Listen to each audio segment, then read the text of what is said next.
Եղեռնի 101-րդ տարելիցին նվիրված միջոցառումները մեկնարկեցին ավանդական դարձած ջահերի երթից ապրիլի 23-ի երեկոյան։ Միջոցառման նախաձեռնողները Հայ դատի գրասենյակի երիտասարդական և Նիկոլ Աղբալյան ուսանողական միություններն էին։ Մասնակցում էին ամենատարբեր կազմակերպությունների ներկայացուցիչներ։ Երթի մասնակիցները ջահերով Ազատության հրապարակից շարժվեցին դեպի Ծիծեռնակաբերդ։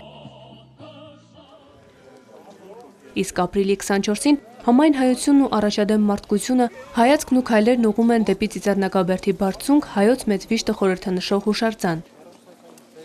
Ամենայն հայոց հայրապետը, Հանրապետության նախագահ Սերժ Սարգսյանը, առաջին տիկին Ռիտա Սարգսյանը, աշխարհահռչակ շանսոնյե Շառլ Ազնավուրը, հոլիվուդյան դերասան Ջորջ Քլունին, պետական ավագանու, Մայրաթոռի միաբանների ուղեկցությամբ վաղ առավոտից այցելեցին Ծիծեռնակաբերդի հուշահամալիր։ Ծիծեռնակաբերդ էին ժամանել նաև բարձրաստիճան պաշտոնական պատվիրակություններ տարբեր երկրներից։ Հյուրերի մեջ էին նաև Հայաստանում հավատարմագրված դիվանագետներ և միջազգային կազմակերպությունների ներկայացուցիչներ։ Այսօր Հայաստանում և բազմաթիվ երկրներում տեղի ունեցող ոգեկոչման արարողությունները ևս մեկ անգամ հիշեցնում են մարդկությանը կատարված ոճրի և ցեղասպանության հեղինակների քաղաքական ժառանգորդների պատասխանատվության մասին։ 2015 թվականին հայոց ցեղասպանության նահատակների սրբադասումից հետո Ծիծեռնակաբերդում հոգեհանգստյան կարգի փոխարեն կատարվում է սրբերի բարեխոսության կարգ։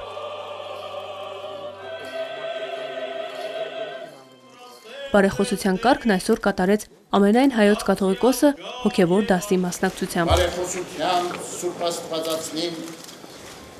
եւ աղաչանող ամենայն սրբոց Քոզ եւ սրբոց նահատակացն, որ կատարեցան ընթացս հայոց ցեղասպանության վասն հավատող եւ վասն հայրենյաց։ Հայ առաքելական եկեղեցին ցեղասպանության նահատակների սրբադասմամբ չի նշում 1.5 միլիոն զոհերի թիվը, ոչ էլ տալիս է անհատների անուններ, հռչակում է նրանց հավաքական նահատակությունը, ովքեր ընկան հանուն հավատքի եւ հայրենիքի։ Այսօրը մեզ համար աղոթքի օր է, աղոթքի, որ մենք հաղորդակցության մեջ ենք մտնում մեր նահատակների հետ, եւ վճռականության օր է։ Վճռականության օր, որ մենք շարունակելու ենք մեր պայքարը իսեր հայության համերաշխության, իսեր հայության համախմբման եւ իսեր մեր հայրենիքի զորացման։ Եվ այդ զորացումը, համախմբումը, միասնականությունը առավել քան անհրաժեշտ է մեզ այսօր, երբ տակավին ցեղասպանության հետևանք հանդիսացող մի շարք դրսևորումներով չեն լռել։ Դրա վառ վկայությունն է նաև վերջին շրջանին Ադրբեջանի կողմից մեր սահմանների նկատմամբ կատարված ոտնձգությունները։ Եվ ես խորապես հավատացած եմ, որ մեր նահատակների բարեխոսությամբ մենք պիտի կարողանանք այս փորձությունը եւս հաղթահարել։ Մենք այլևս վերածնունդի աղոթք է որ գնենք, որ մեր վերածնունդն է։ Մենք այլևս թեպի վեր պիտի նայենք, ինչպես որ մենք ասկի 10 օր առաջ, 15 օր առաջ բادرազմը հաղթեցինք, մեր վերածնունդով հաղթեցինք, մեր միասնականությամբ հաղթեցինք։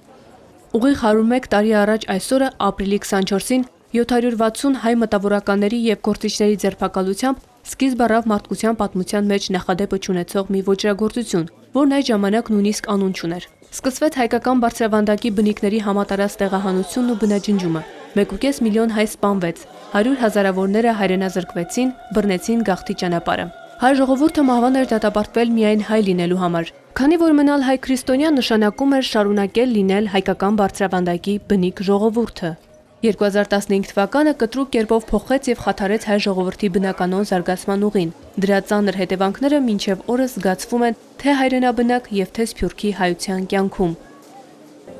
Ասի առաջին անգամ չէ որ գուխամ հոս